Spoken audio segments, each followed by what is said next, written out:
Welcome back to Stadiacast, everybody. I'm Bill. We've got Lloyd over there. We've got Devin down there, and I'm trying to point the right direction. And we've got Donnie over there. We could do like one of those Brady Bunch things where we're all looking down and up and whatever. Young people don't get that joke. How's it going, guys? Oh, wrong way. It's going fantastic, Bill. Thanks. Going good. So, all right. People are like, how come there's so many people on the screen? Well, these guys do another Stadia podcast. Why don't you guys tell them about your show, and then we'll get started and talk about this launch. Sure. Yeah. Thanks.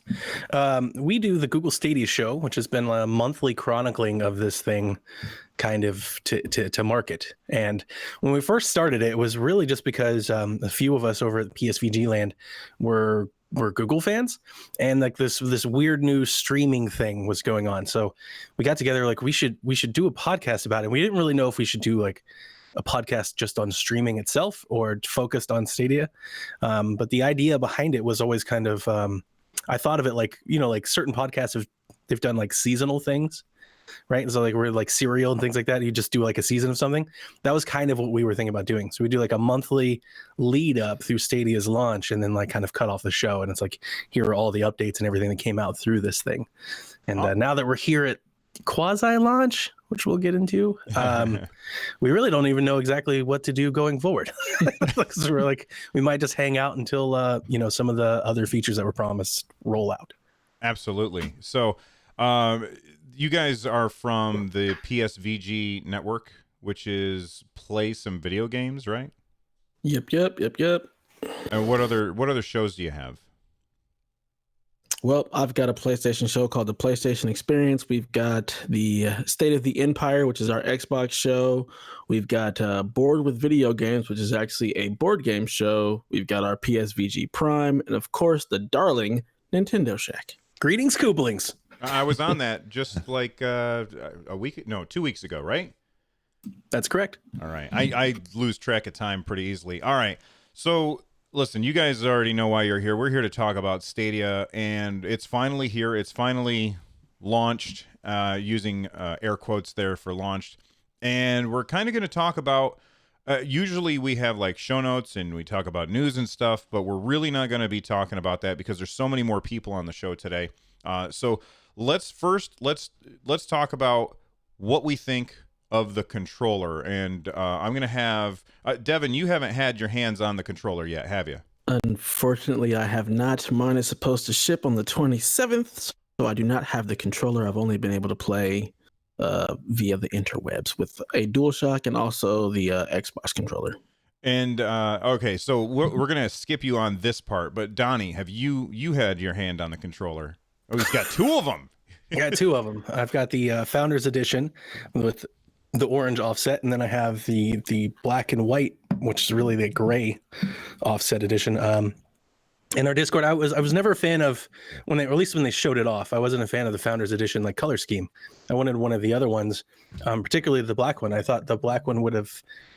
And now having both, I think the Founders Edition color scheme is better than the black one. But I thought the black controller's color scheme, I thought the white would be more vibrant and brighter, to kind of offset the wasabi and the green and the other ones that the other ones do.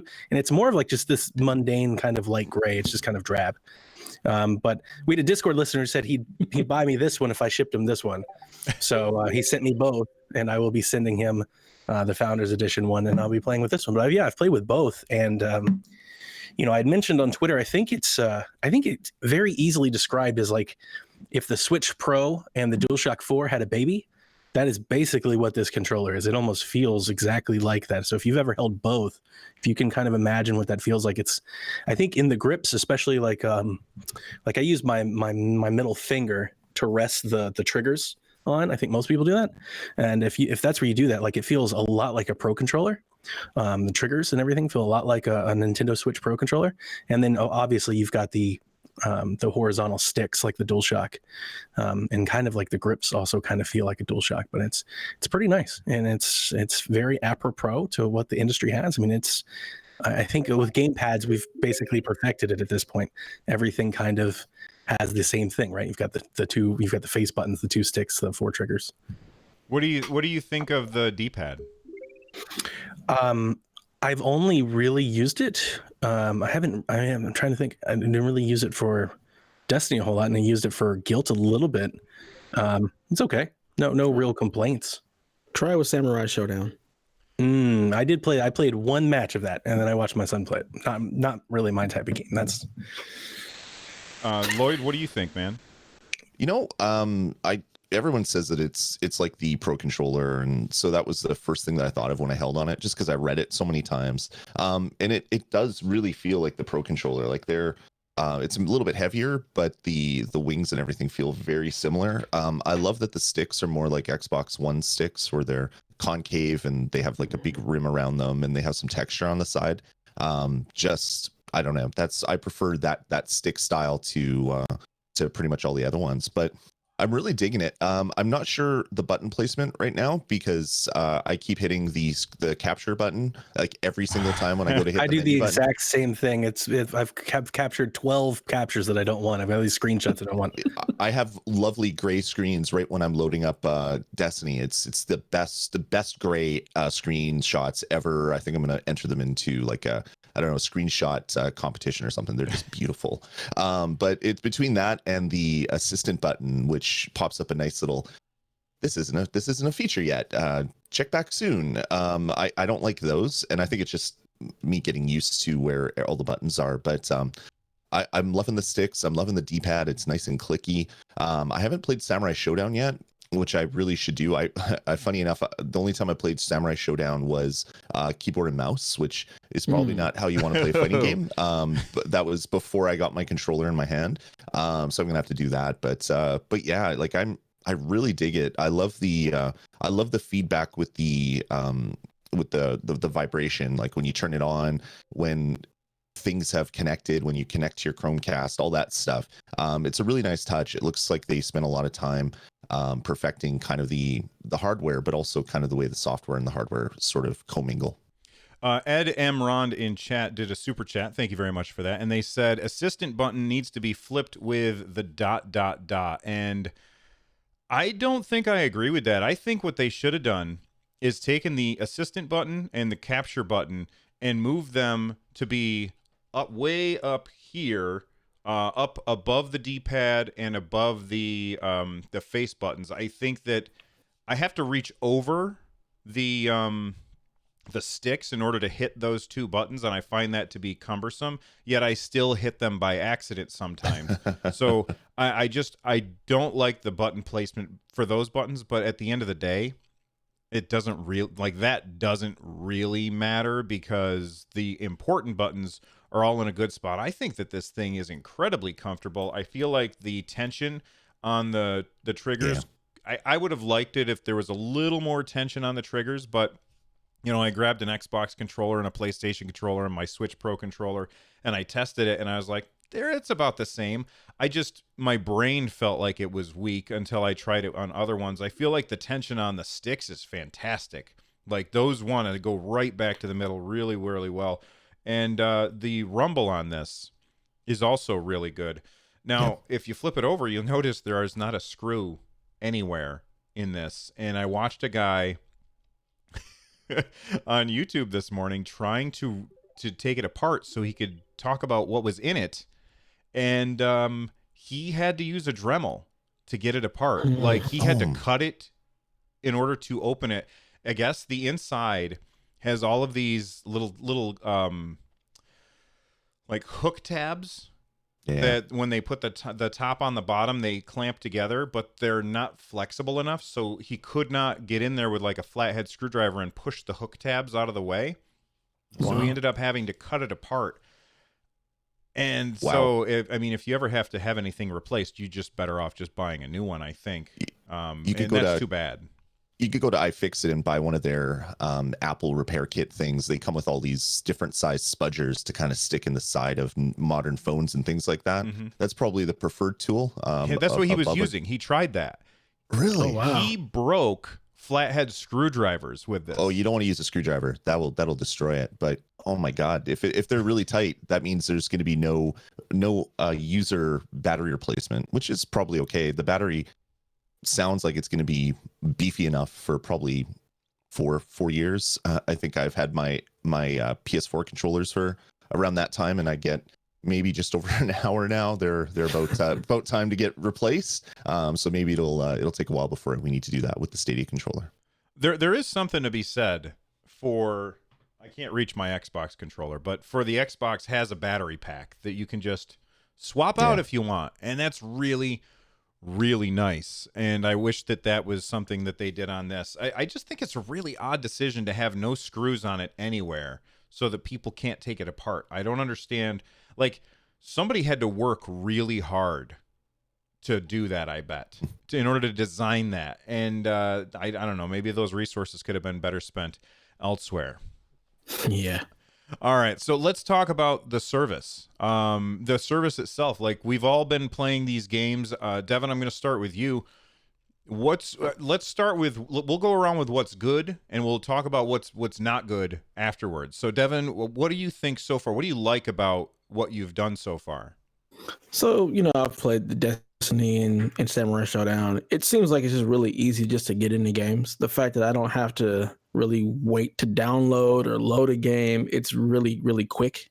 I really appreciate that. The interface is pretty simple, really straightforward. I assume it'll probably get, a little bit more polish and some added features to it down the line like everything else. But so far, I really enjoy just being able to just jump right into Destiny. Like, it's a much better experience than having to go through console and powering it on and waiting for it to load and all of that. So it's a lot more streamlined experience. I can get into the game really easy, get out of the game really easily. Same with Samurai Showdown. Like, I like that.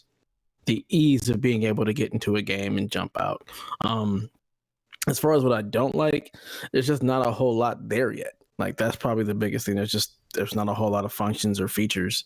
And with me not having the Chromecast and being able to use the app yet, there's not a whole lot that I can say about that interface. I can really just talk about using just the website itself, which is really easy. Like, I was shocked at how easy it was just to load in and jump into a game pretty much anywhere. So how was the quality for you? The quality for me was actually really good. When I got here and I played it at home, like on my computer, no problems. It loaded up really well. Didn't have any perceivable lag at all. Using the DualShock 4, also used the keyboard and mouse for Destiny, and it was great. Like, I didn't have any lag. There was a little bit of screen stutter, but playing on it felt like playing on a console. I couldn't really tell any perceivable difference other than the screen shutter. I also was able to play at work via a hotspot on my laptop, and that worked also just as good. My hotspot, I think I was getting like 30 down.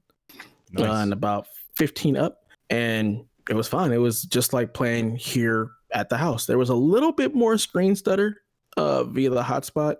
But as far as the responsiveness with the controls was spot on. Didn't have any issues there.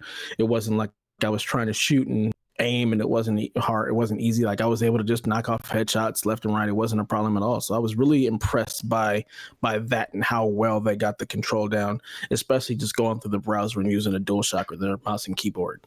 So I'm really excited to finally get it and actually use the Stadia controller and the Chromecast, because from what I've heard, that's been a much better experience than just using the browser. So I'm really excited to see what that experience is like in comparison. Now, Lloyd, you haven't had a chance to set up your Chromecast yet, have you?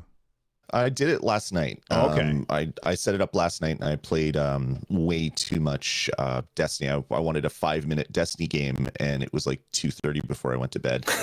Kind of blinked a little bit and played a little Destiny. I'm really digging it. I had a Chromecast when they first came out, and I found myself not really using it. So it's been in a box for, I don't know, 4 years, 5 years, however long those things have been out.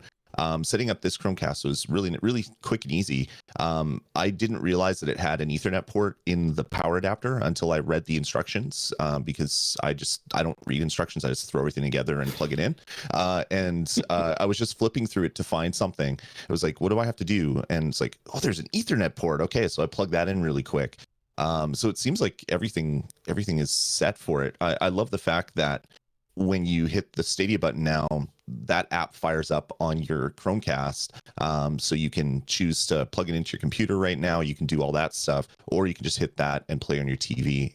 It's really nice. I know they've been getting on Google a little bit about the fact that this controller really only works with the Chromecast properly. Everything else you have to plug it in, whether it's a phone, whether it's a computer or whatnot. But I know that will come, and if it's as easy as it is with Chromecast, this is going to be a really awesome controller to use whenever I want to play 5 minutes of whatever game I've just picked up off of Stadia. Yeah, I'm digging it.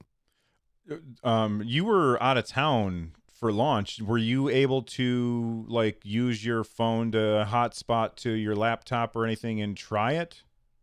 Yeah, so I was at a conference in Tucson, at a large conference with a lot of Wi-Fi, but the Wi-Fi was terrible. Like you'd have full bars, but you'd have no connectivity.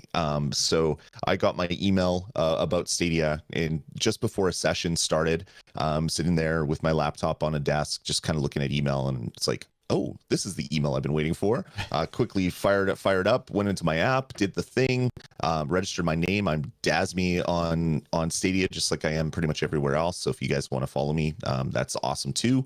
Got in there, went on my laptop, fired up stadia.google.com, went right into Destiny, and I played the first like 5 minutes of Destiny before the session started, and I'm like, oh wow, this is really working on hotel Wi-Fi. But then I closed everything down because I had to actually learn things. But then after the sessions, went back up to my room, and I played about an hour of Destiny with keyboard and touchpad, because I have a MacBook, and this is not good. Terrible. Eesh. But it worked, and I had only one stutter where the screen kind of paused, and then next thing you know, 3 seconds later, I'm like, I don't know, 50 feet in front of me staring at a wall. And it worked really, really well on hotel Wi-Fi, which I was absolutely blown away, because they have so much packet shaping going on when you're in hotel Wi-Fi. I didn't expect it to work at all, and it worked really well. So I was pretty darn impressed. Since I've had it at home, I've had more Wi-Fi issues on my own personal Wi-Fi, mainly because my neighbor has like 5 different radio antennas blasting different Wi-Fi networks in his house, because I have no idea why. So my Wi-Fi gets hampered every once in a while. So I've had more hiccups at home than I've had when I was sitting in a hotel, which I didn't expect to work at all. So overall, I'm really digging the service. The app is fantastic. The fact that you have to go to the phone to buy games, I don't really mind. I know a lot of people were throwing out some hate for that, but I think it works really, really well. And we all knew going into this that this is a paid beta. There's going to be 3-4 months of just us, the people that are super fans that aren't going to complain very much, are using the service.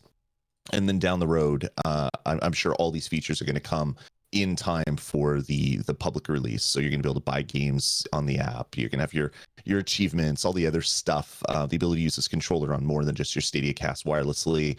All that stuff, or your Chromecast rather. I call it Stadiacast because that's what the show is. So That's weird.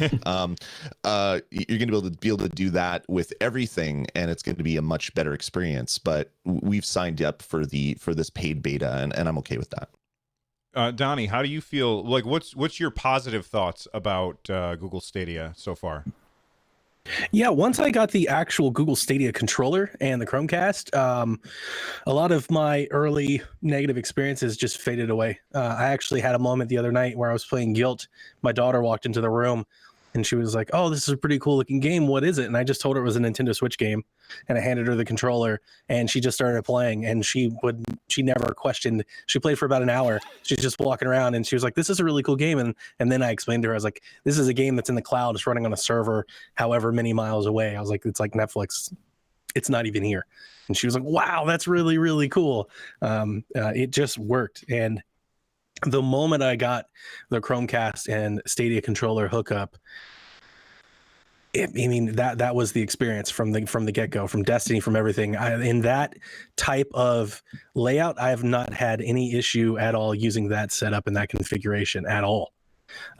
Maybe a minor like compression or artifacting, but even then, like, that's rare. it doesn't happen often. It might be a blip every 10, 15, 20 minutes or something like that. I don't know. But the moment I got it, I played 2 hours of Destiny. I don't even like Destiny. I was just running around basically, I'm trying to make it break. Like I'm trying to let's move the camera around real fast and shoot lots of stuff and see if it holds up. And it did. And I played several missions. At least I think I did. I don't really know how. I don't know what I'm doing, where I'm going. I think I did stuff. I shot people. It's got an awesome shotgun. Love that. And was running around doing that. And then I played Guilt.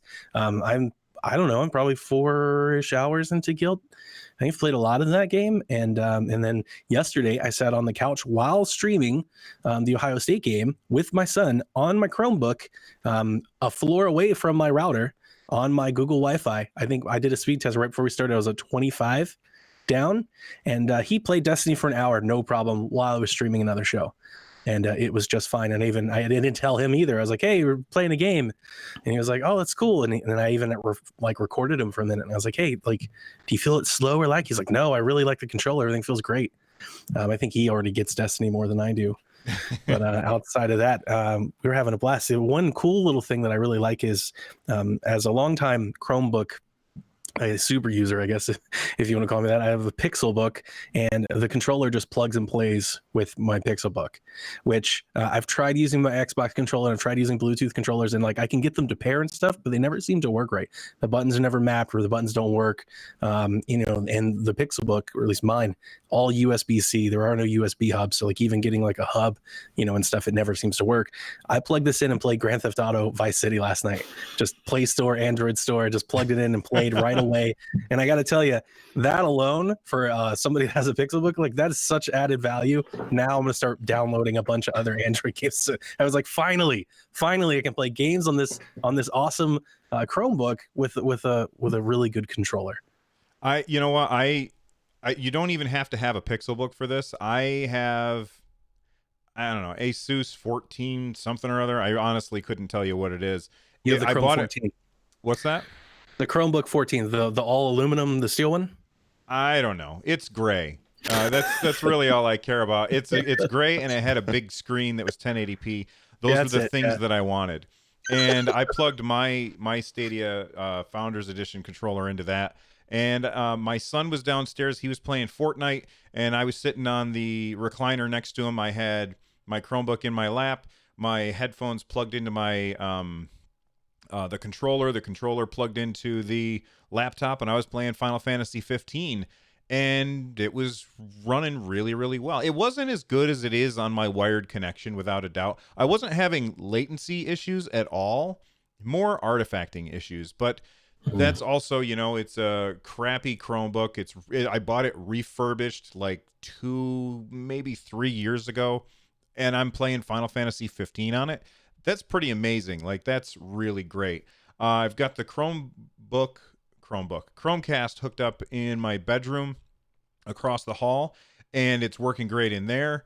That's an older Chromecast that I had. I had to go into accept beta firmware or something for it in order to get Stadia to work on it. And I have the Chromecast that came with the Founders Edition plugged in here in my studio, and that works really good. But I've also been playing it through the browser. I will say that playing on the Chromecast is a million times.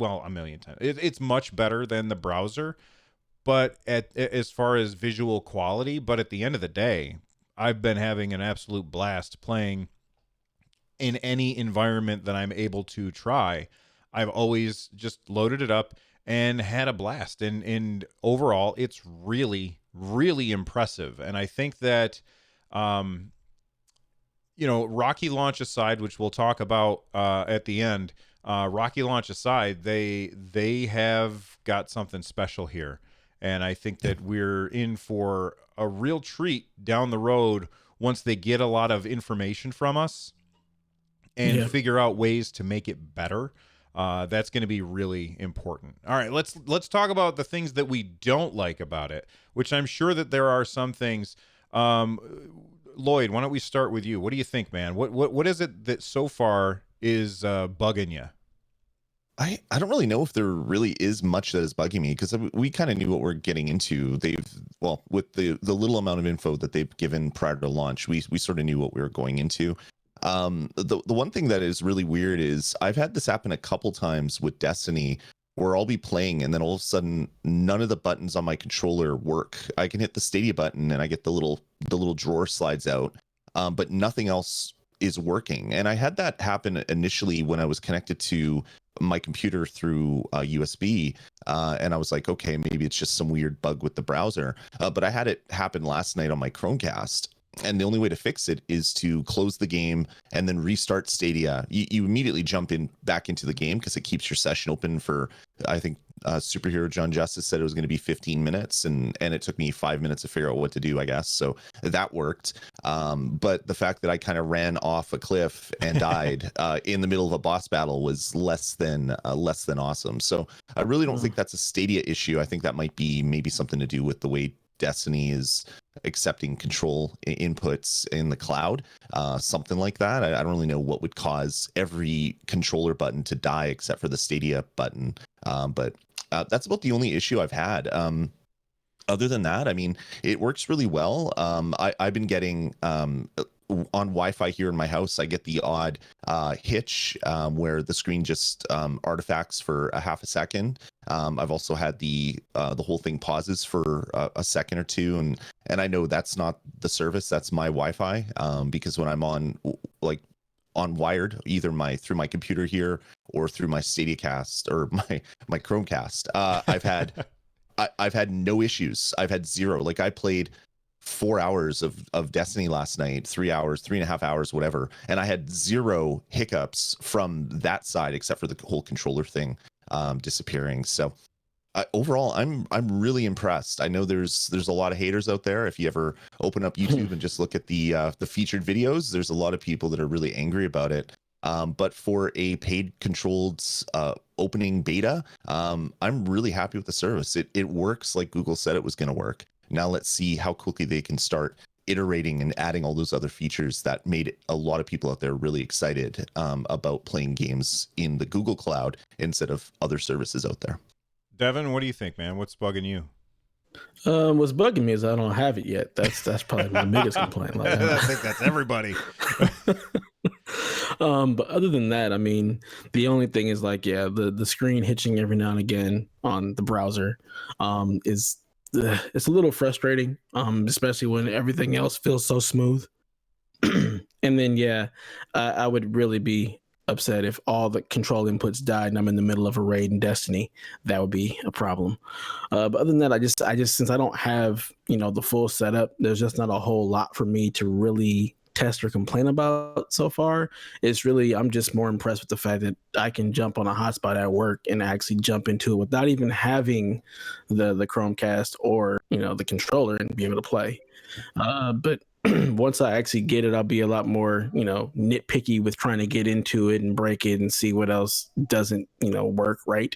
But so far, I don't really have a whole lot to complain about because, we knew what we were getting into. So I'm just more optimistic of where it can go. And I look forward to getting mine hopefully next week or by the end of this week and really getting into it and kind of seeing, what's missing, what's lacking. Donnie? Whew, my first experience with Stadia was so bad, I seriously contemplated sending my stuff back.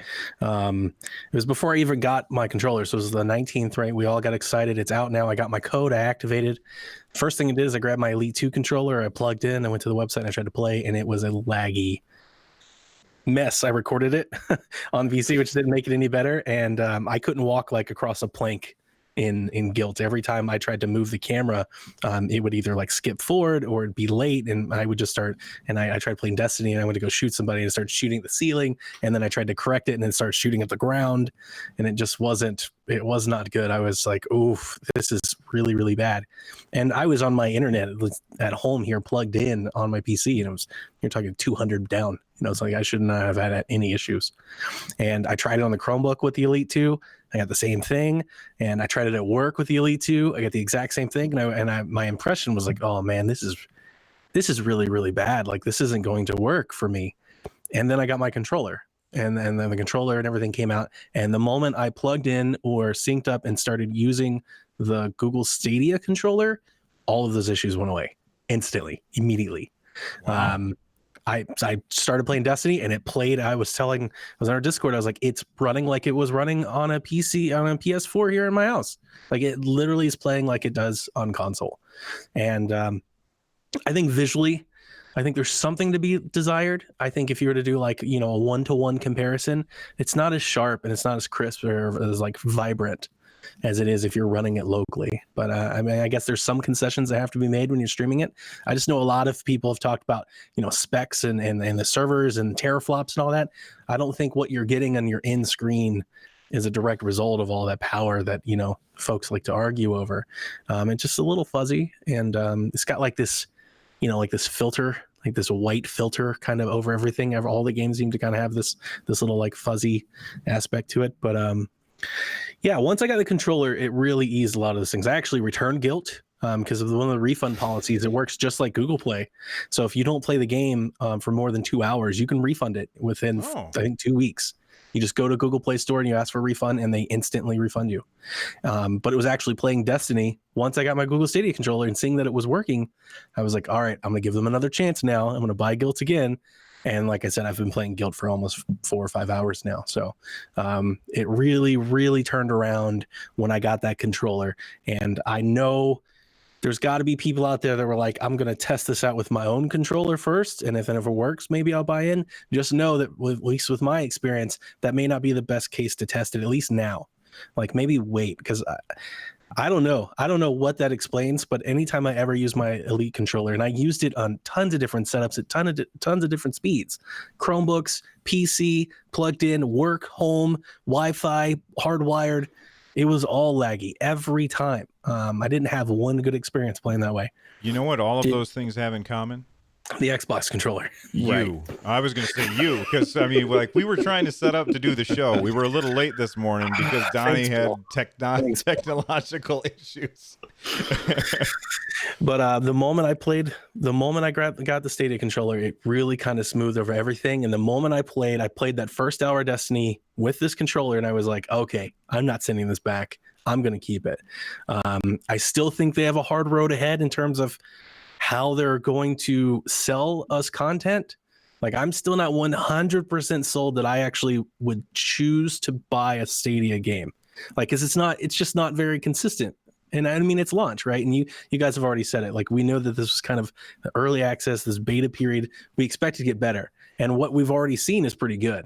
But I'm still not convinced that I would ever choose a Stadia copy of a game at the exact same price as a console copy of the game until I see it, until I see it either visually on par, visually and performance on par with consoles, or I get some sort of value with it, right? Like it comes in the pro subscription, or I get a discount, or it's a part of a subscription. I think that's kind of the big thing now is like, what's the onus to choose Stadia? Because, at first it was like, well, you can play it anywhere. And it's like, well, can you?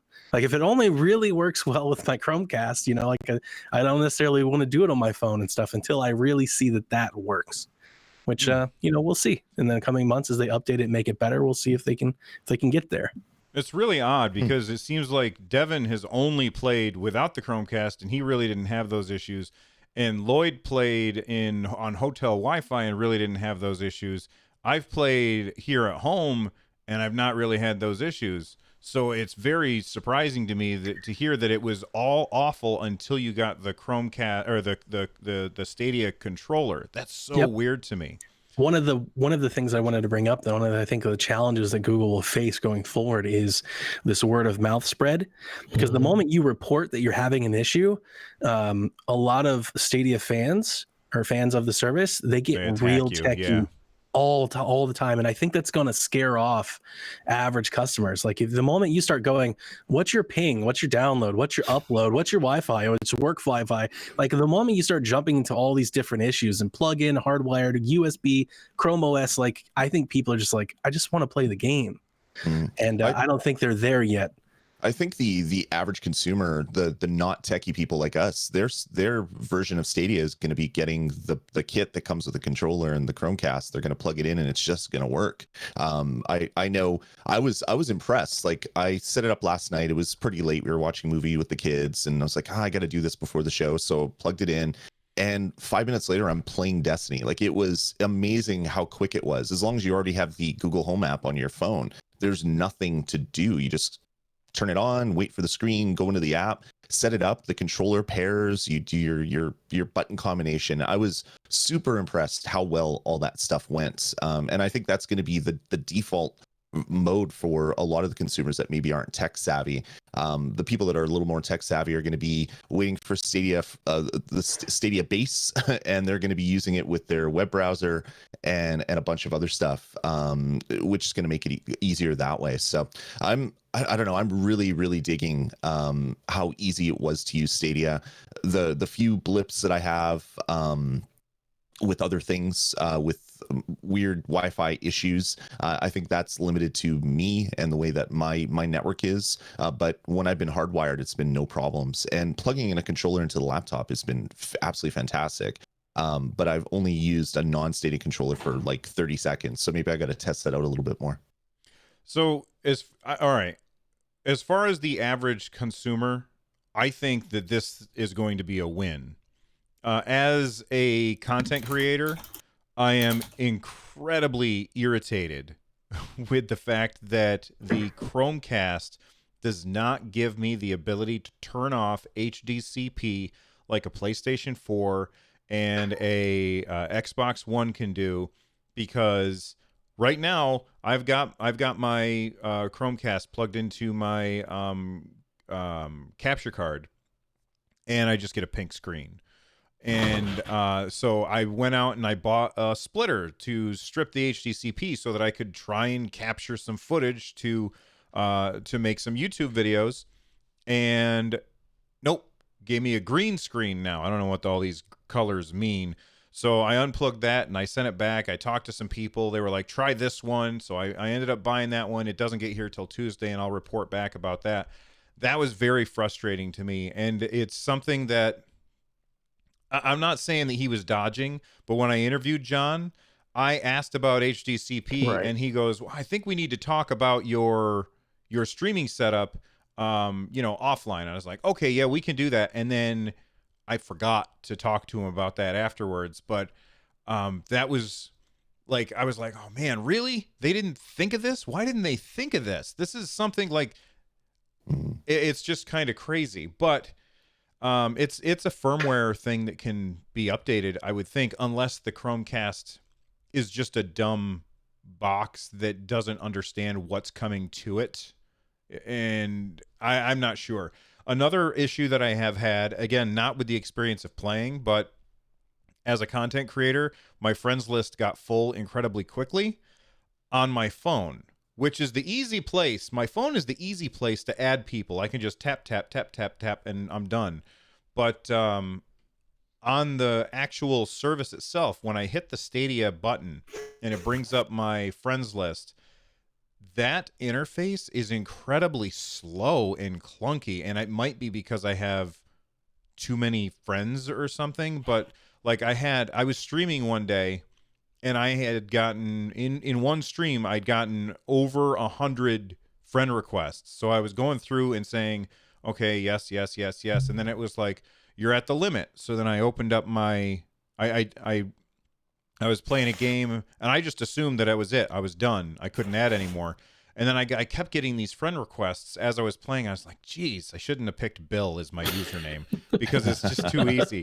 I should have done something more difficult. But I hit the button, and it came up, and I pushed down 3 times to get down to where the friend request thing is. And like seconds later, it goes click, click down to the friends thing. And I'm like, this is so laggy. The games are not laggy, but the interface itself for Stadia, when you're dealing with that friends list, is just awful. And I like how streamlined it is, but it's just really laggy, and I don't know what to do about that. Those two things are the only complaints that I have about the service. I can deal with my games not looking as good as somebody else's games, because I'm not going to sit here and look at mine and look at theirs at the same time and look back and forth and be like, oh, that one looks better. That's not something I'm going to do. And when I'm playing the game, I just kind of get lost in it anyway. I can deal with artifacting every once in a while. I understand that that's going to happen, although I feel like it happens more in some games than in others. I played a lot of Destiny, and we'll talk about what we've been playing in a second.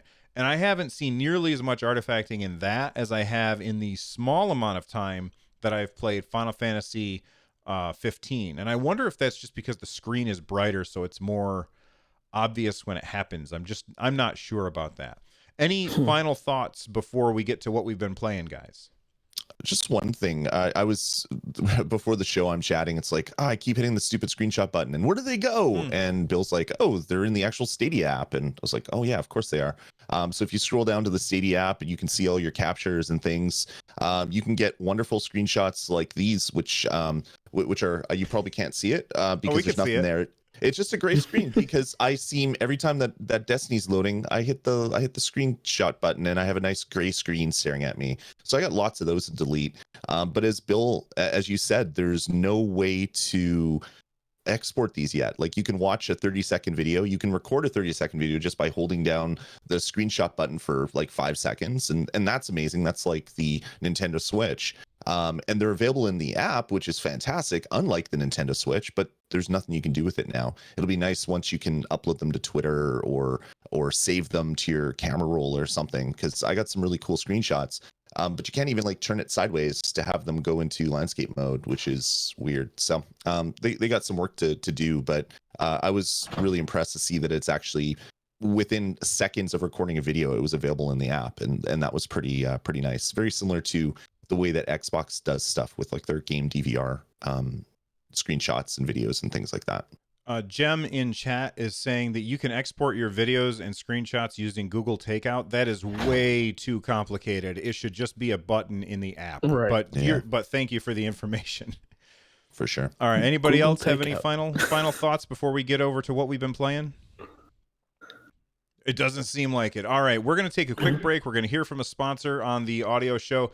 And when we come back, what have we been playing? Stick around. Let the Radio Shack TRS-80 put the world of color computing into your home.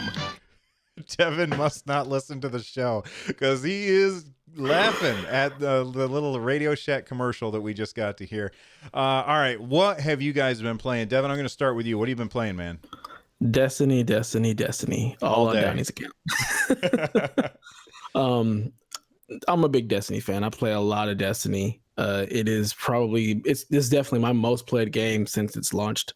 I love it. It's the perfect game for me. I'm a big World of Warcraft guy, and I love the big MMO type games. So this has been something that I love, and the fact that I'll be able to play it pretty much anywhere, with the amount of content that Destiny has and just where my life is right now. I don't have as much time as I'd like to have. So being able to jump in and play it on lunch or just jump in and play here and there, knock out a couple of bounties or whatnot is perfect for me.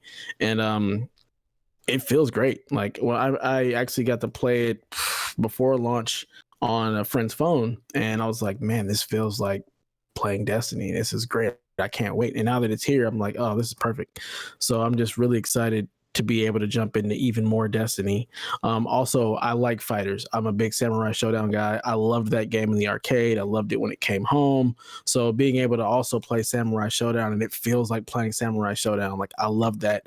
So I'm even more excited to play like Mortal Kombat and play some more of the fighters. Like being able to play a Twitch game in the cloud, like streaming, is crazy to me. So I'm really excited about that. So Samurai Showdown, I've been playing that. So just the programs, just Samurai Showdown and Destiny, and just really digging those. It's a lot of fun. They work well. Yeah, they may not look, visually as great as when I play Destiny on my PC, but I'm not expecting that. Just being able to play it is perfect. Like that's great. So that's what I've been getting into, and I can't wait to jump into more of it. The loading times must be, oh my God. Like my son was playing on a PS4, non-pro, just a regular PS4. And he was like, this takes forever to load. And I was like, oh, watch this. And I showed him Destiny on Stadia, and he was like, what? Are you kidding me? Is that pretty like accurate? Because I have not played Stadia anywhere else. Yeah. Like Lloyd said, like getting the Chromecast, setting it up, being able to play a game in 5 minutes versus getting a console, downloading the game, waiting for that to install, and then waiting for it to load. Like that is Oh my God. Being able to just hit a game, just hit play and jump right in. It's a game changer, hands down. Like it's an amazing experience not having to wait for the load times. And it loads faster on Stadia than it does on PC. Like I have it on PC running on an SSD. I've got a pretty beefy PC, and it still has some loading. Nowhere near what the PlayStation 4 is or the consoles, but even with Stadia, it still loads faster. Like you're almost instantaneously in the game. Like it's so much faster, and that experience is incredible. That snap just then, we were not in a Nintendo Switch commercial, but it sounded perfect, by the way. I'm gonna piggyback off what Devin was just saying. My son and I wanted to play Destiny 2, but of course Destiny 2 was down for, oh my God, that must have been, like, poor Google. I feel so bad. Like, this was not related to Stadia, but Destiny 2 was down, and they must have been pulling their hair out like, how is this happening to us? It's like everybody, the worlds collide. It was so bad, but we really wanted to play it together. And he said, you want to play Star Wars Battlefront 2 instead since we're waiting? And I was like, sure, let's try that. And we had to update because we had not played that game in a while, and there was a huge patch, and his PlayStation said, no, you don't have enough room for this patch. So now we have to uninstall something. And it was this whole rigmarole that we just couldn't get around and play the game that we wanted to play. And that's one of the things that I think is so good about Stadia is that convenience factor. You just don't have to worry about that stuff happening. And as games get bigger and bigger, that seems to be happening more and more often. Lloyd, what have you been playing, man? Pretty much only Destiny. I was a huge fan of the first game. I played a lot of Destiny 1, and for some reason I don't really know why I never bought into Destiny 2. I didn't play it anywhere. It came free on the PlayStation with PlayStation Plus, and then eventually for everybody.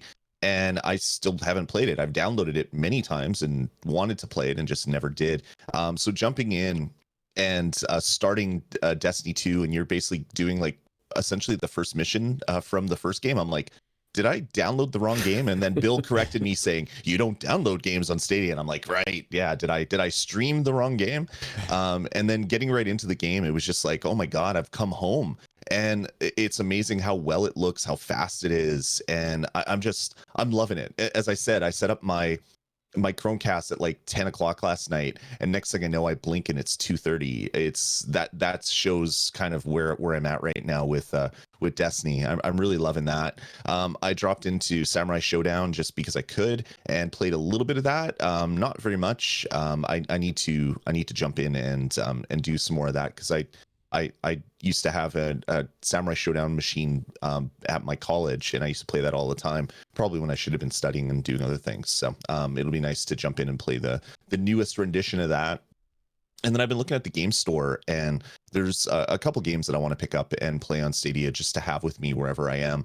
But I think I might wait a little bit to see if there's any sort of like Black Friday blitz where they drop the prices a lot. So I'm going to wait a little bit. I think Destiny is going to hold me over at least until next weekend to see what we can get that way through Black Friday sales and things like that. But I knew it was going to be like this, but I'm just so blown away with the fact that you start the game, whether it's on Chrome on your laptop, whether it's Chrome on your PC, whether it's the Chromecast, and 5 seconds later, the Destiny screen is there. A few seconds later, you're at the menu, you're choosing your Guardian, and you're jumping into the game. Like the load times in Destiny are longer than it is to start Destiny, which is just such a weird thing to me. And it's going to be amazing going forward. And we won't have the bill issue anymore where you go to play a game because you can't play the game you want, you go to play another game and you have to wait for 40 minutes for patches to download and that stuff.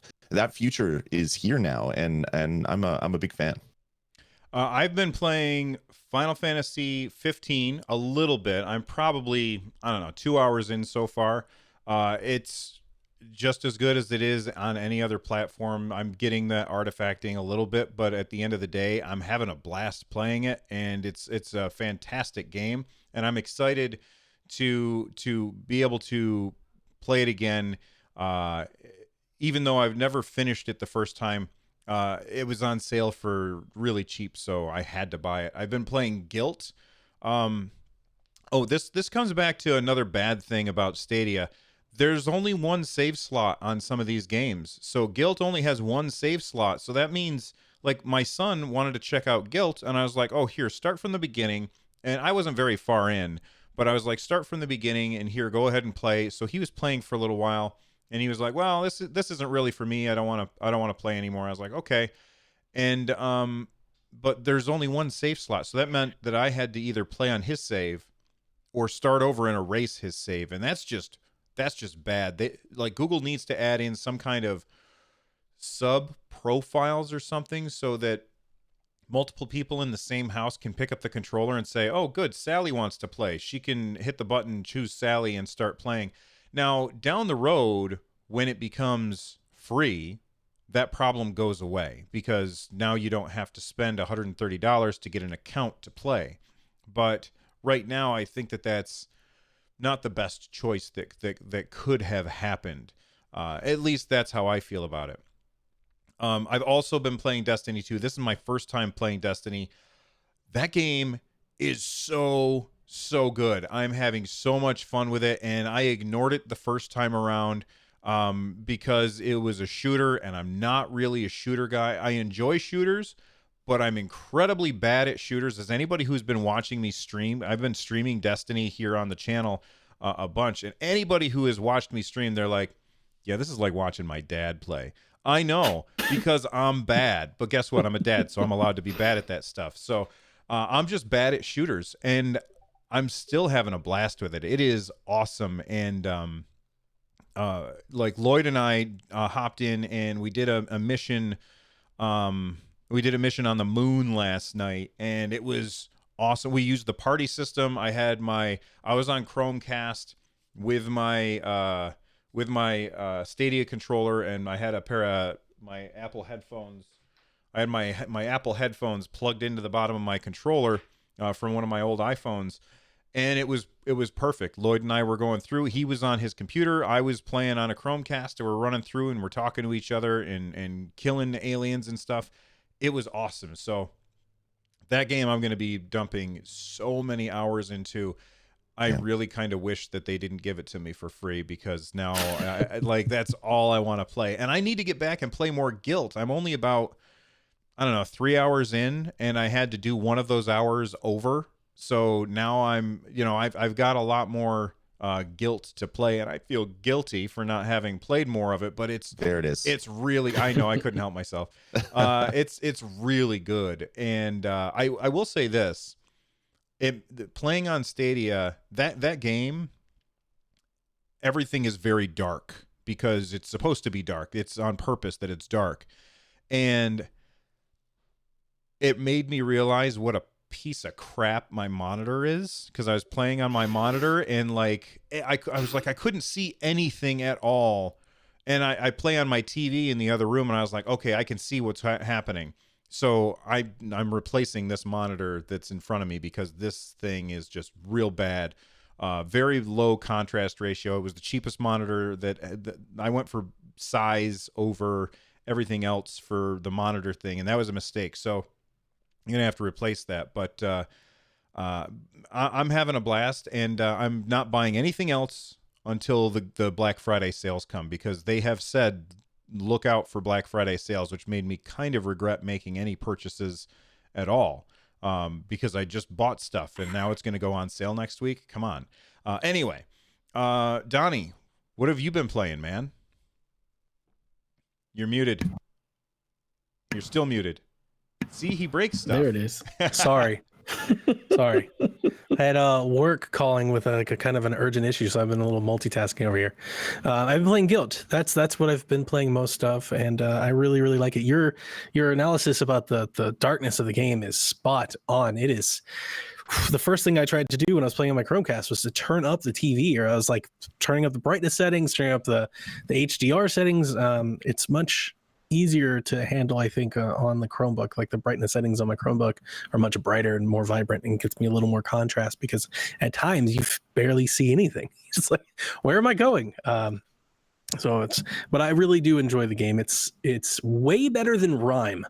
So anybody that's been in the Tequila Works person, like, it is a lot better than Rhyme. 30 still seems a bit steep, I think. I mean, it's an indie game. It's pretty. I mean, maybe it gets a lot better, but I mean, so far it's pretty simple. You know, it's not like crazy elaborate or anything, but I do like it. I think its mood and its setting is good. I think it's interesting. I like the story it's kind of starting to tell. I just recently like went up the ladder up to the second floor and everything. That's where I finished yesterday. So it's good. It's Metal Gear-ish.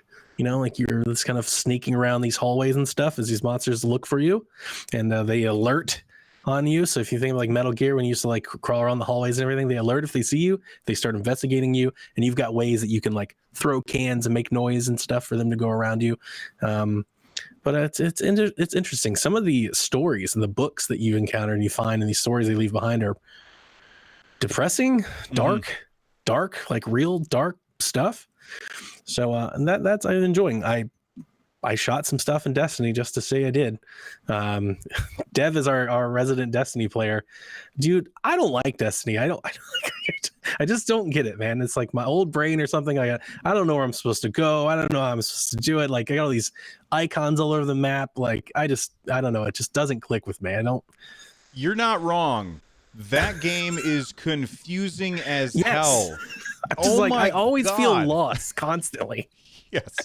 So I was doing a live stream, and I was complaining that I was confused, and somebody said, "Oh, you should watch this video series about how to play Destiny." I was like, "Then that's they ridiculous. Screwed up."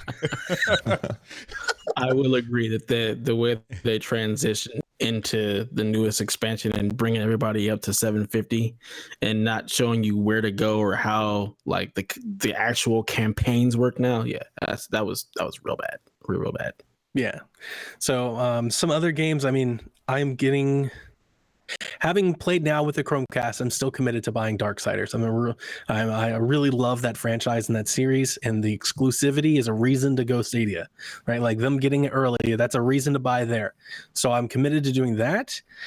Nothing else unless it goes super cheap, right? Black Friday, if I can pick up Tomb Raider for like $2 or something like that just to mess around with it and see it, I will. But nothing else is really... You can pick up Tomb Raider for $2 right now on PlayStation, just so you know. Right. Like I already have it. Oh, okay. Right. That's what I'm saying. Like, so there's nothing else in the library currently that I'm going to buy on Stadia because I either already have it, or the price is too high. Like I said, unless it comes super dirt cheap that I can just get it just to add to the library, just to maybe have access to it, just to mess around with it. Tomb Raider would probably be the one. There's no Doom and that stuff. So like, I don't know. Get 2K and make the Cavs great again. Maybe 2K. I was thinking about that, but they're still doing 2K for what, like $30? I think is what it is. $29.99 on sale. Yeah, 2K would be one. I think sports games. I think sports games with streaming could be a big hit for some of these services like Madden, 2K. These things are going to be important because people can play league games. They can play, if they can play online, if they can play from the home or from the phone. They're very easy pick up and play games. They're not campaign like shooter games where you're going to commit to playing for hours at a time. So if you are at work and you're on lunch break, you can pop in a game of Madden and play it in 30 minutes. I think that type of stuff has a little extra value than I think a lot of people are giving it credit for. So 2K would be one. If I could get 2K really cheap, I would totally play it just to say, wherever I am in the future, if I bring my Stadia controller, I can play a game of basketball on the go. It's got some value. Yeah. All right, let's talk about this launch. This launch was, I'm being kind, a train wreck. Absolutely a train wreck. Not because it didn't work well, but because Google, again, just did such a poor job communicating information to the players. And I have to say that I saw a post on Reddit that jumped out at me. And it jumped out at me because the post was, Google, pay attention to what Bungie's doing right now with their communications, because the Bungie servers went down and Bungie was like, here's what we know, here's what we don't know, here's what we're doing, and here's how it affects you. Like instantaneously, they were putting all that information out there, and Google really wasn't doing that in all of the places. And I feel like I almost worry that they weren't they weren't saying this stuff because they didn't want it to be like on their Twitter feed, hey, we screwed up, because then people are going to be like, I don't want to buy it then. And that just makes me worry, not because the service isn't good, because the service is fantastic, but because their communication is just so very, very bad. Lloyd, what do you think about this? Yeah, I agree. It was a little surprising to me that a huge technology company like Google wasn't able to get the emails out with the codes in the right order. Like something broke in their in whatever their shipping order system to get those things out, and that's really disappointing to a lot of people, because I know you get your shipping notification and you're supposed to get your email immediately after. At least that's what Google has been telling us up until this point. So I understand all the anger and the frustration there. I complained on Twitter, and then my email came like almost immediately after, and it's like, oh, okay, well, maybe it was an hour after, but I was at a conference, so it didn't matter. But I understand if you're one of the people that got like next day shipping and you have this box in front of you, but you can't do anything with it because you didn't get your email. I understand how incredibly frustrating that must have been. But it's very much like the messaging up until now, where they make a statement and 10% of that statement is awesome, and then 90% of that statement needs to be better. And they are getting better. Like their This Is Stadia video that they put out was like completely on point and told everybody what they need to know. They just need to communicate more. So yeah, they need to get out there and they need to get in front. I know the community Discord has been doing really well. Like they're releasing a lot of updates on all these things, and that is fantastic. But I think those communications need to be outside of Discord, because Discord are for like the super fans or the people that live there already. The general population needs Facebook and web and email and Twitter and all that other stuff. So it's going to happen. Again, paid beta. Hopefully by the time that it's not a beta, we'll have all this stuff sorted out. But man, I was so hoping they'd hit a home run with all the kind of garbage that has been said about them leading up to launch. I was just hoping that everything would go smoothly and everybody would be happy and there'd be sunshine and rainbows and guardians shooting each other in the face. But sadly, that wasn't the case. Devin? Yeah, man, the PR and the communication was just it was awful. I mean, yeah, great, you got a Discord, but like you said, like Lloyd said, like you got to get that stuff out of the Discord. You have to be able to take it on the chin and communicate. The Bungie thing was spot on. It reminds me of Bungie pre-now. Like they had such bad communication. You had people constantly asking questions and they would never respond, or respond way later. But now it's like as soon as that server went down, they gave you the updates. They said, this is what's going on. This is what we know. This is how we're fixing it. And they constantly communicated throughout the day as they found new things, as it started to come up, as things were going on. I mean, as big as Google is, there should be somebody who's able to be on their social media and control that message and talk and say, hey, this is what's going on. Like, it's just confounding to me that they have not been able to communicate more. Like, even like the features, like in the interview you had, where he was talking about, yeah, these features are on us, but it's on the devs to actually, you know, turn them on and make use of them. That information would have been much better in the beginning to say, yeah, these features are going to be available, but, you know, it's going to take some time for the developers to actually learn how to implement them with their games. Like, just the lack of information or communication has been really confounding. As big as Google is, they should have been able to preemptively put out a lot of information instead of trying to be, it almost seems like they don't want to just take it on the chin and say, yeah, we messed up here. This is where we're aiming to correct it. Like, they should be able to be on Twitter or Facebook or wherever to correct course and be able to say, this is, you know, the issues we're facing. This is what we're doing to go forward.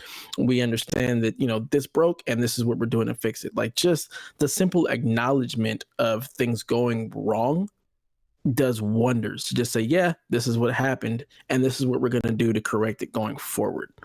Absolutely. If they would go ahead. I was going to say, if they would have just done that from jump, that would have, you know, changed the tone of how people felt about Stadia. Like, okay, yeah, so at least we know at least there's some information out there. It just, that type of stuff it does so well for people's perception of the company. Otherwise it feels like you guys are broken and you don't really care, or you don't even feel like you feel like you're above acknowledging that there is an issue. Right. I feel like transparency goes a long way towards making people understanding when things are breaking and things are on fire, and they're trying to put things together. They're trying to fix it, but they need to hire a team to be on the internet 24 hours a day responding to people. That's their only job. What do you think about the whole situation, Donnie? You think that they can? Do you think that that's irreparable damage, or do you think people are going to forget about this in as soon as Devin gets his, he'll stop being salty as soon as his stuff shows up? I agree with you. It's really a shame that Destiny had issues with this, and there's like this outage and everything. But as somebody who doesn't really care about Destiny, like I didn't really care.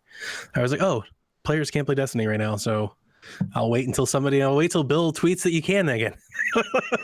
But the messaging as a whole, from the get-go, as we've been chronicling for months and months and months and months, they've hurt the perception of the product greatly. And I think you see that with the reviews and the coverage. Like to average Joe, Google Stadia is launched.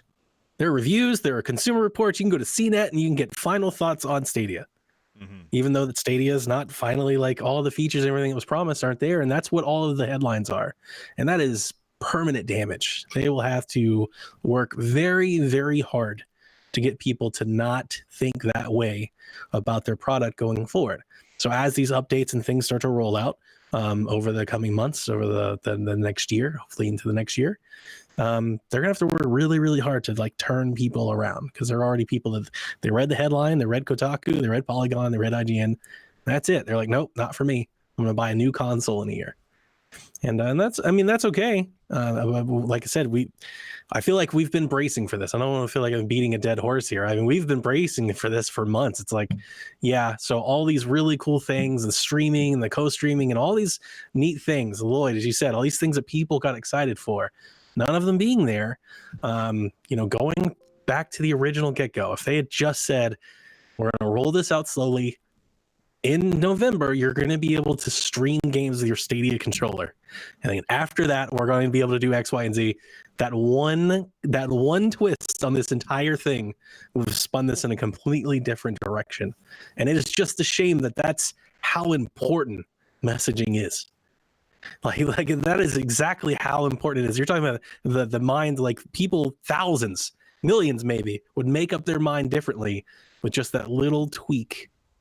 And we'll see. I'm hopeful that as these really cool features come out and they get some more games, that every now and again they'll get a promotion or something. They'll have somebody take a look at them. But right now, I think they've kind of lost any sort of mind share or advantage that they might have had launching a new gaming service to console core gaming market enthusiasts. I think next year, when it's free, they need to get some demos out. Like, that needs to be their top priority. A free demo to non-paying customers to try it out. I think that's the thing that can save them right now, is demos. And a subscription. Say again? They need a subscription service. I've been saying this from the get-go. I don't, and it is, you know what, for all the things that I've seen said about Stadia since it's launched, in all the reviews and everything, the one core piece of feedback that I got this tweet to me yesterday when I was posting pictures of Stadia. Somebody asked me, do I have to buy the games too? Like, it's just not connecting with people. Right, but that's the thing, that they only have to buy the games. That's the thing that people need to understand, is that they don't have to buy anything else. The thing that we've gone round and round a bit on the Stadiacast show, or the Google Stadia show, is nice try. That I keep telling people that I feel like streaming is synonymous with subscription. They are one and the same. When you think Netflix, you think subscription. When you think Amazon Prime, you think subscription. Like when you tell somebody, oh, you pay to stream it, It's a monthly fee. That's what it is. And I understand that they have a free thing and you buy the game.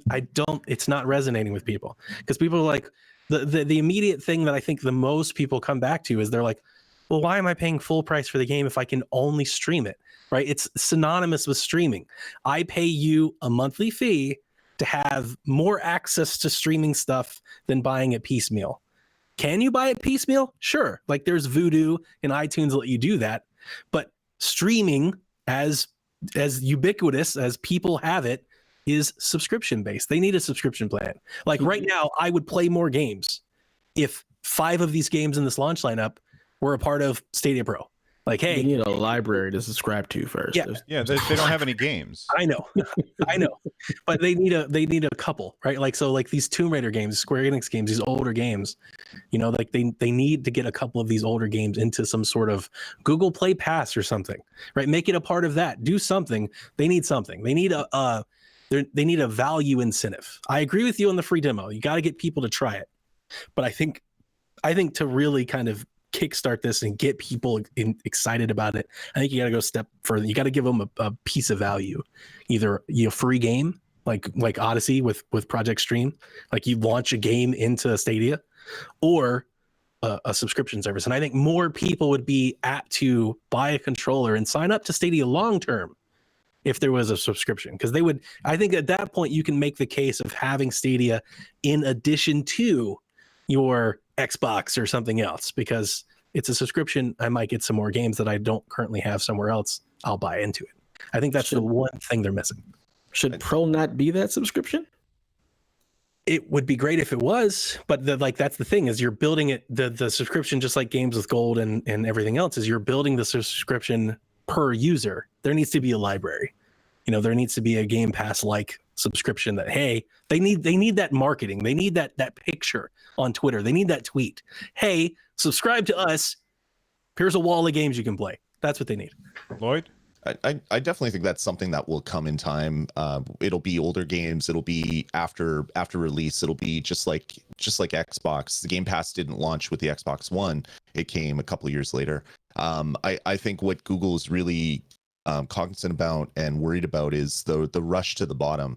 They don't want to have every game 99 cents or free with ads and push notifications and all the other garbage that happened on mobile. Mobile started out really great with $5 and $10 games that developers could actually get paid for, and then everything was 99 cents or nothing. And they don't want that to happen here. I think starting it as a game store is great, but the messaging had to be there, because even after the first announcement, everyone's saying, it's the Netflix of games. And it took a while for Google to come back and walk that back a little bit to say, no, it's a game store that you don't have to buy a console for. But yeah, in time, I definitely think there's going to be some sort of streaming library that you'll have access to as part of either Stadia Pro or something in addition to that. But it's going to be older games. I keep expecting them to make a deal with, like, I don't know, Steam or some other large store that says, hey, everything that's 10 years old, just play it on Stadia, and you get like a link in your store or something, or Good Old Games or something. They have Uplay Plus.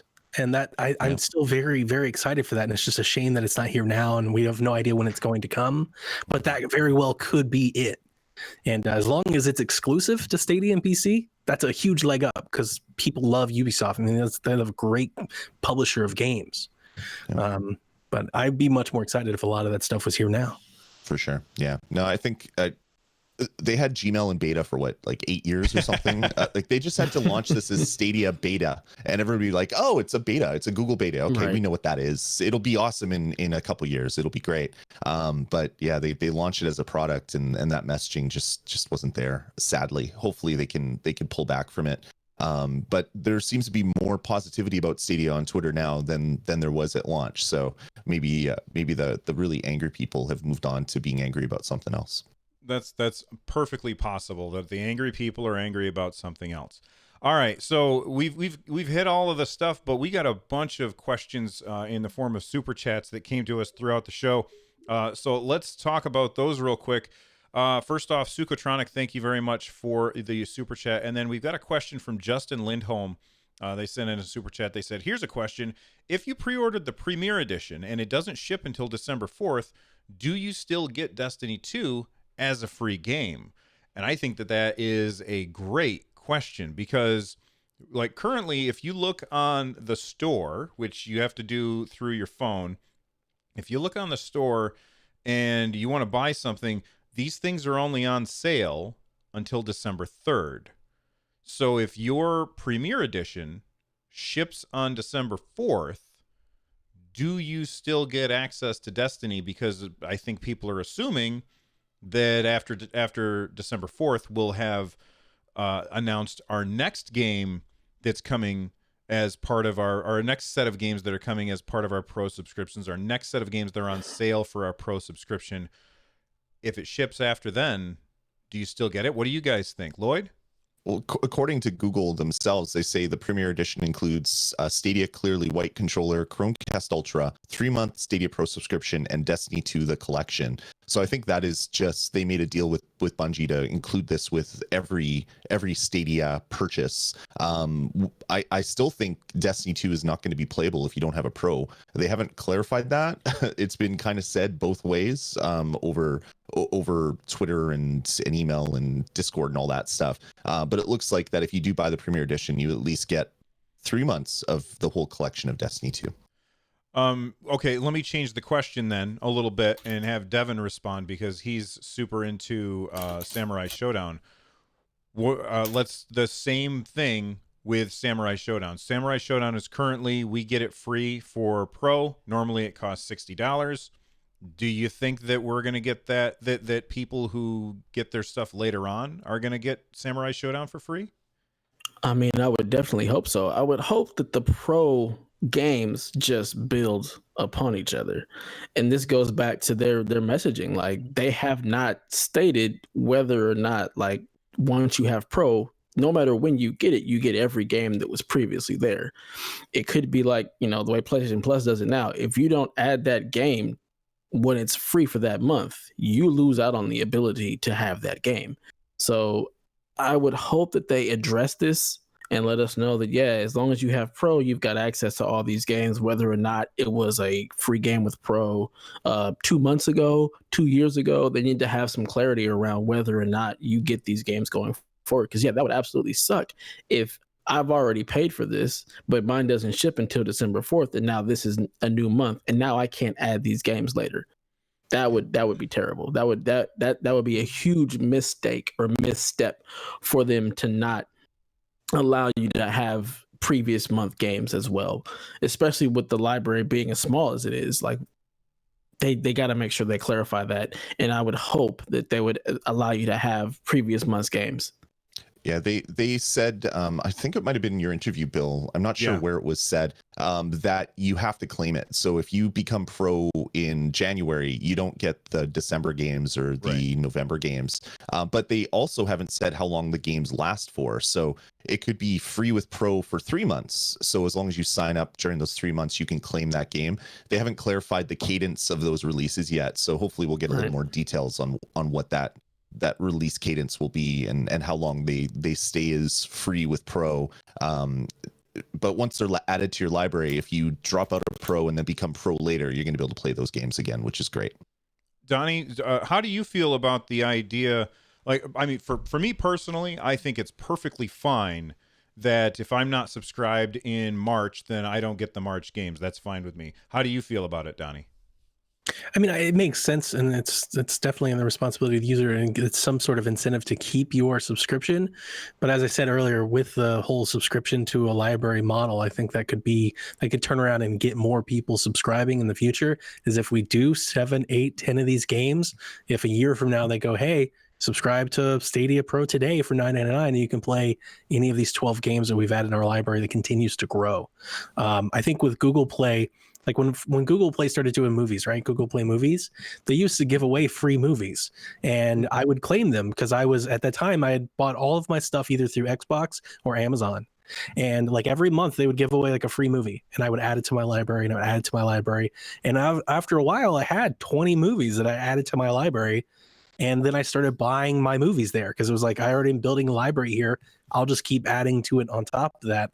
I think that could be the type of effect that getting the pro subscription stuff in there would be. But I mean, all of like Lloyd, I mean, you nailed it.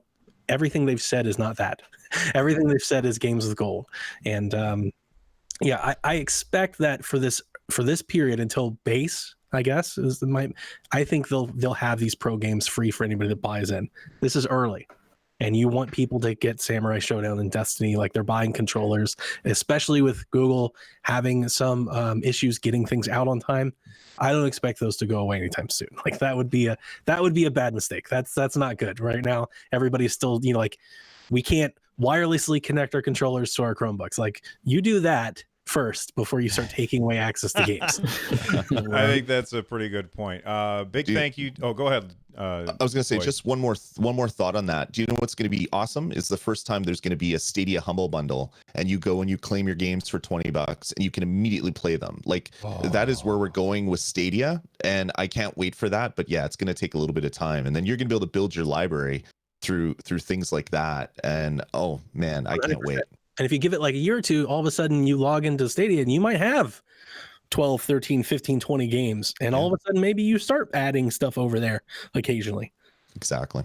That makes a lot of sense. All right. Big thank you to founders of Stadia for the super chat, as well as Happy Cloud Gamer and Ed M. Rod, who we talked to earlier. Jeff K asks, with a super chat, they said, anyone having issues with a Chromecast overheating?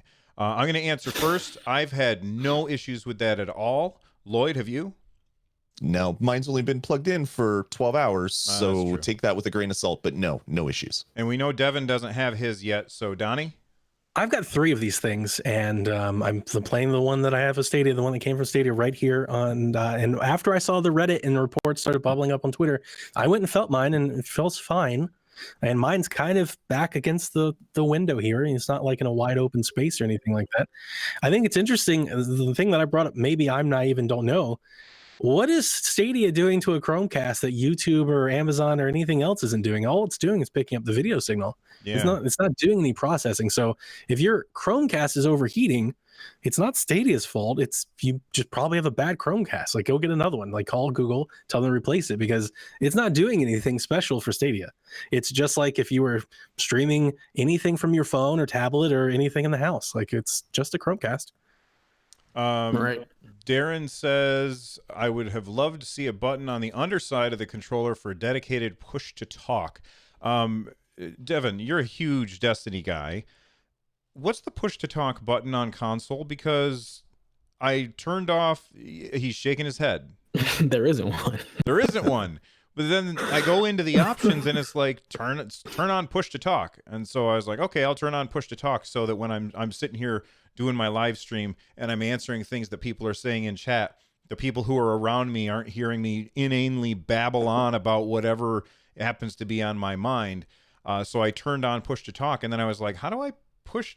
Like, there's no button. What am I supposed to do? So that's a really good point. I would love to see a dedicated push to talk button. I think that they should have put paddles on the back of this. I also think that they should have put a gyro in this thing, but that's just me. Yeah, push to talk is typically something you have on PC. Like, I've never seen push to talk on console. Like, when I'm raiding with my friends, there are certain ones where you hear every background, and unless they mute themselves, there isn't a push to talk feature. That's typically PC stuff. So it'd be nice to have, but I don't know where you'd map that button when there aren't enough buttons. Like you said, paddles, that'd be great. Yep. So are we going to see a Stadia Pro controller? I hope not, because I don't want to buy anything else. Thank you for the super chat, Darren. Stadia Pro Gaming did a super chat. They said, hey, Stadia guys, what are your thoughts on graphics and frame rate and 4K on Stadia? All right. I've said many times, I don't care about the numbers. I just care about whether or not the game is fun. Now, just before I started talking, actually at the same time, Devin inhaled like he was ready to answer. So let's hear it, buddy. So I love my numbers. I am definitely a frame rate guy. I want all the 4K. I want to be able to have all of that. And that was one of the huge things for me with Stadia, being able to have a PC-like experience without having to build a ridiculous PC that's going to cost me an arm and a leg. So the fact that Destiny isn't running in 4K at all even with the Chromecast, when that was something that was highly touted, that you'd be able to run this native 4K without having to have a box, a console, anything, was huge. To be able to play in 4K 60, which consoles can't do, which you have to have a pretty beefy PC to be able to do, to be able to just stream that would be awesome. But the fact that it's running in 1080p, the sharpness isn't there. It is running in 60 frames, which is really, really nice. I appreciate the fact that it's in 60 frames. That's a huge thing. But to lose that on the 4K, while it's disappointing, it's not, a huge loss. Because again, once you start playing, you kind of get lost in the world and don't even notice it. But the messaging was that it would be there. So for it not to be that way is very disappointing. It's just a huge miss. And they haven't addressed it. That's the other thing. Like, they haven't said, yeah, okay, we noticed it's running in 1080p. This is what we're doing going forward to try to get that to be 4K, or this is when the update will come, or anything. There hasn't been any kind of messaging around it. That's a huge miss on for me. I think there needs to be some kind of them addressing and saying, yeah, this is why, and this is what we're doing to fix that. Anybody else? Yeah, I'm like Dev. I have the Scorpio Edition Xbox One X.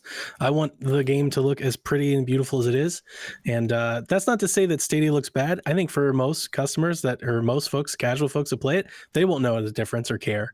Right? Like if you're not looking at side by side comparisons and things like that, if you're not really paying attention to that type of detail, you're not going to notice. It looks fine. It looks, you can play it, especially with something like Guilt. It's more of a stylish game anyway. But at the same time, Devin hit it right on the head. They touted this thing to the point that they put specs up on the screen and talked about how much more powerful it was. And we're not seeing the evidence. We're not seeing the results of that power at all because it doesn't look as good. And that's one of the things. Like, one of the benefits that a lot of folks excited for Stadia was saying is, I'm going to buy it on Stadia because it plays best on Stadia.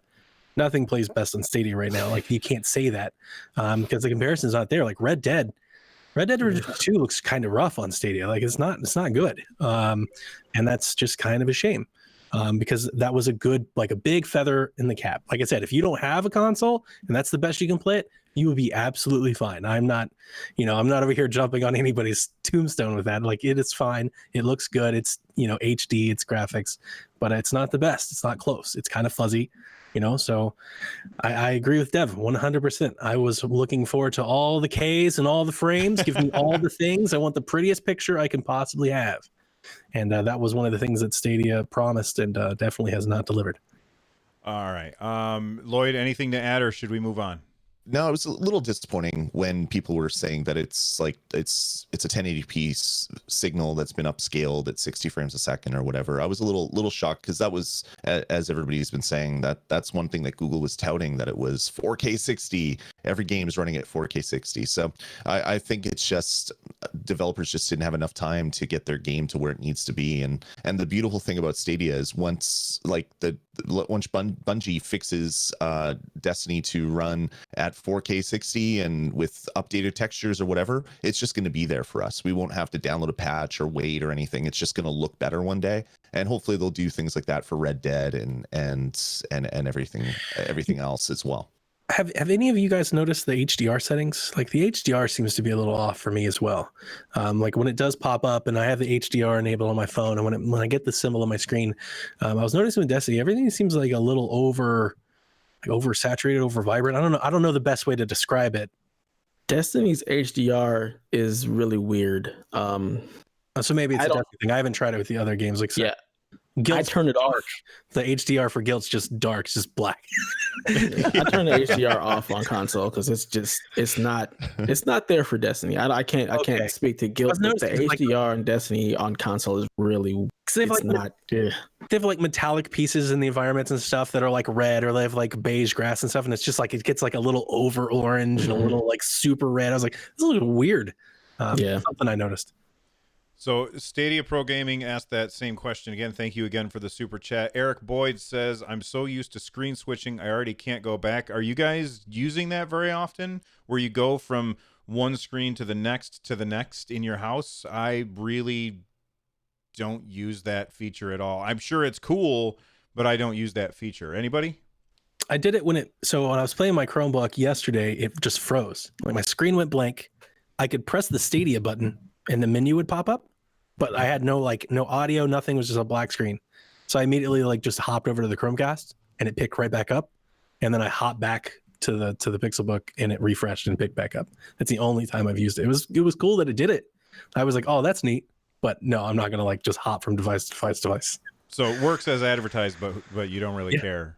Yeah. I'll think I'll use it more once you can play wirelessly with the Stadia controller on every device, because I might want to play on my laptop for a little bit. Even though I've noticed people are saying their Chromecasts are overheating, the laptop battery gets drained amazingly fast when I'm playing Stadia. I don't know what the stream is doing, but it's draining my MacBook's power pretty quickly.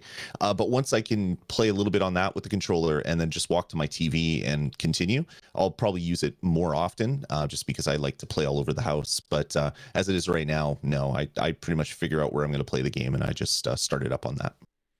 All right. Thank you to Eric Boyd for that super chat. McSaucy, this one's for you, Lloyd. They said, Oski wee wee, let's go T-Cats or Tie-Cats. Is that your team? No, that's not my team. That's the enemy right now. Oh, no. You didn't have to say that out loud. Oh, Bill. No. I'm sorry. I have to go. Lloyd's quitting right now. Hey, thanks for the super chat, though, McSaucy. You're now dead to Lloyd, though. He's never going to speak to you again. You can forgive me, Lloyd, because I didn't know what I was saying. Fair enough. Eric that sent in a super chat. I think that cheaper games come with developer confidence over time. I think they know if they know they can get sales on the platforms. What do you guys think of the prices overall on Stadia? I was really glad that everything wasn't $60. Yeah. I was really bracing for here's Tomb Raider from 2013 at $60. I'm really happy that everything is kind of, it's still not it's not on par with everything else, but it's close. It's within realm. You could tell Nintendo has given us Stockholm syndrome a little bit. Exactly, man. Devin. Yeah, I think the prices are okay. They could, I want to see what these Black Friday sales look like, especially because these games are so old. But yeah, like Donnie, I was like, oh God, please don't put Tomb Raider at $60. Don't do that to yourself.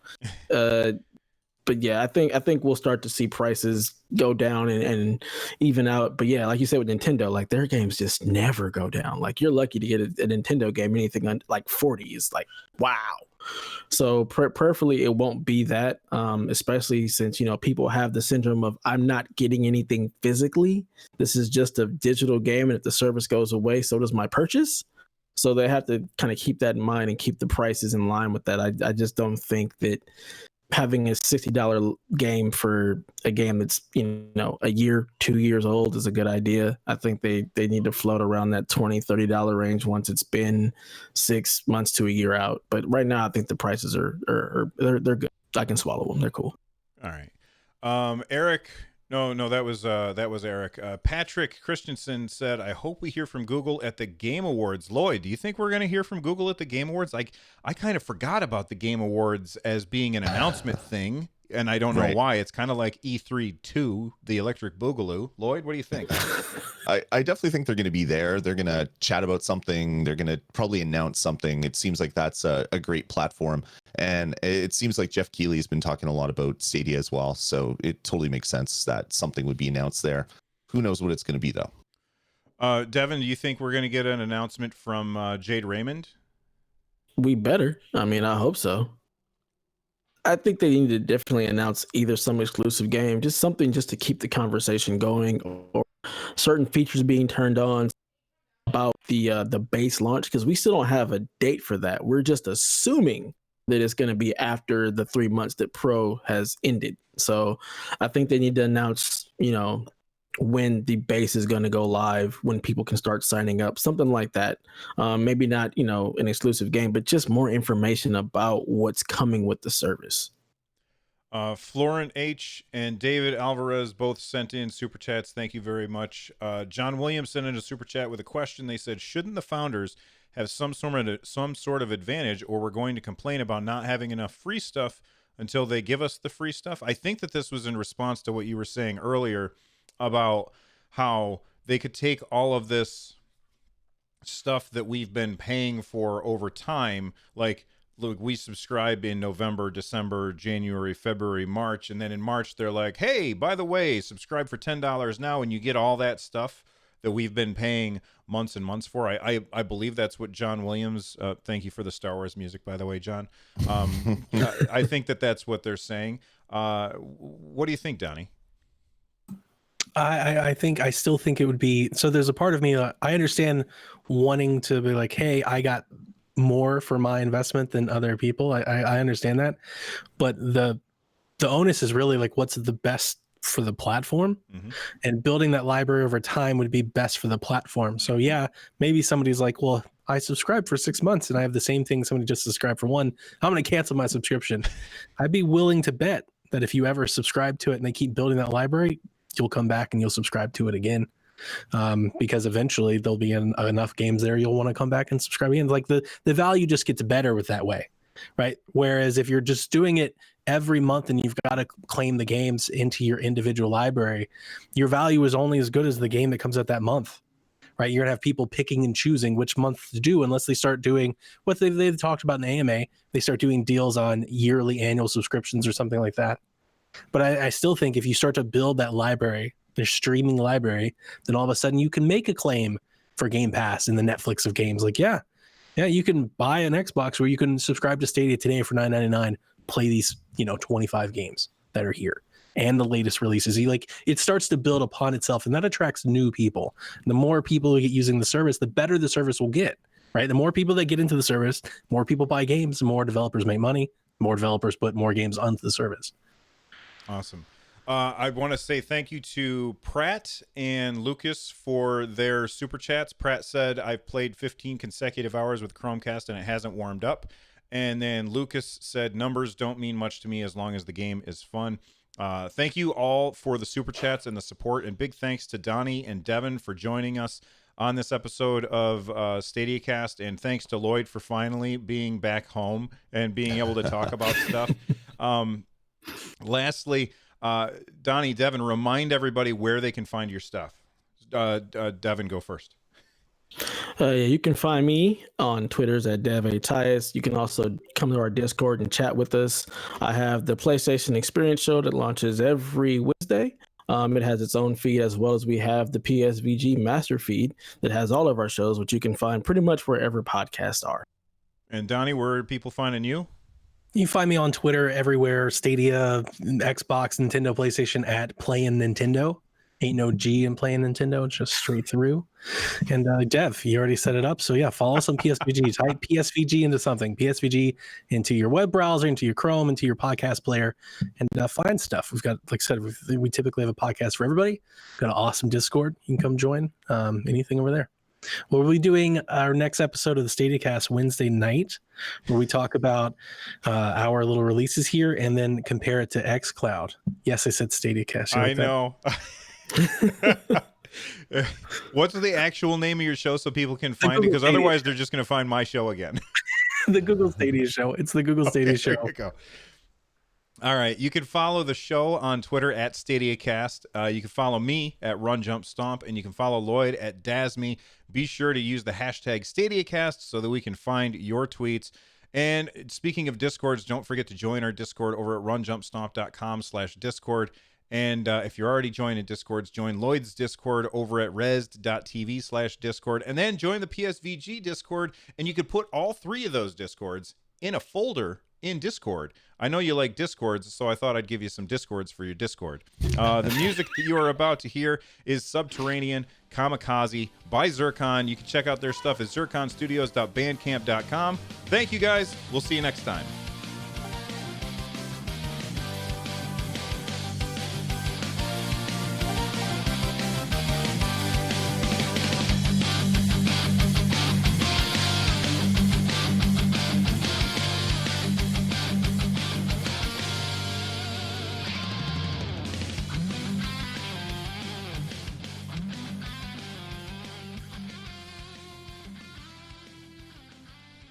All right, there we go. My goodness, that was a long episode.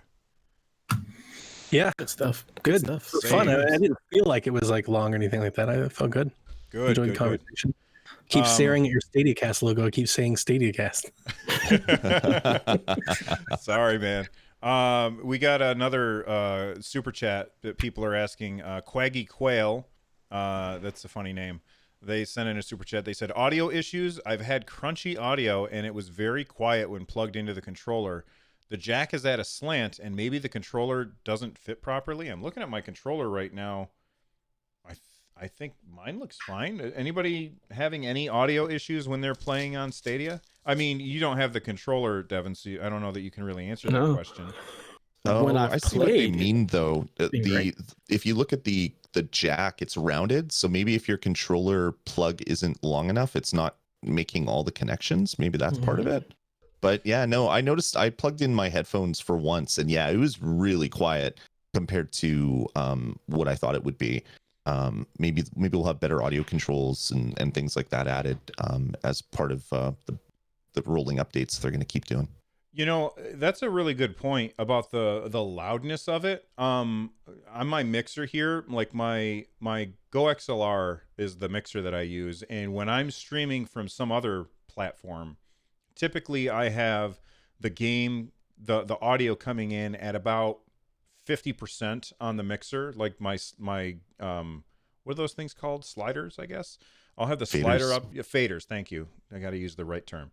I'll have the fader up at about 50%. When I'm playing games on Stadia, I usually have that up to probably 70 or 80%. And as far as the controller, I'm looking at my controller right now, and yeah, there's a little gap where it doesn't quite sink in all the way. But I haven't had any issues with the audio. Does the audio only come from the controller then? Well, if you've got your headphone jack plugged into it, yeah. Okay. I mean, otherwise it goes to whatever. I wish there was an option just to have your voice chat come through that headphone jack, but that's not a thing yet. Maybe that'll come, because I plugged it in wanting to talk with Bill, and it didn't work because I had everything coming through that. I'm like, oh, this is not going to work. So I turned it off, and then I turned on all my junk, and I was able to chat with him through this microphone, which is kind of a little bit of overkill when you're just playing a video game with someone, but it worked okay. Yeah, I was talking to Lloyd on this microphone, like my iPhone earbuds or whatever. How did it sound, Lloyd? The audio sounded fine coming from you. You could tell it's a little bit crunchy because it's a lower quality mic and whatever. But yeah, just you had to listen to the game through those headphones as well, which is never a fun thing. That's true. That's true. And we also got another $2 super chat from Joel Thompson. Thanks, Joel. All right. Thank you guys for hanging out with us. That was really fun. And we'll have to do it again sometime. I really enjoyed having you guys on. And I think chat did as well. Any parting words before we end, gentlemen? Lloyd? Nothing. I'm eager to jump in and play some more Destiny. So I'm itching. I'm jonesing for some Destiny. Are you going to live stream it? I'm not sure. I have to go check with the boss to see what my plans are for the day, and then when that is sorted out, then yeah, maybe I'll do some live streaming. All right, Devin. Nah, man, just excited. This was a great show. I'm about to go start the rest of my day because it's only 8:45 here. Dang, you guys had to get up very early. You're on. Where are you? I'm on the West. You're on the West Coast, but what about you, Donnie? I'm in Atlanta. You're in Atlanta. Oh, that's right, because we talked about Dragon Con. Okay. Mm-hmm. All right. Well, thank you guys for hanging out with us. You are awesome, and really appreciate it. Thanks, Bill. Thanks a lot. Yeah, it was nice meeting you too. It was a lot of fun. You guys. See you guys. Later.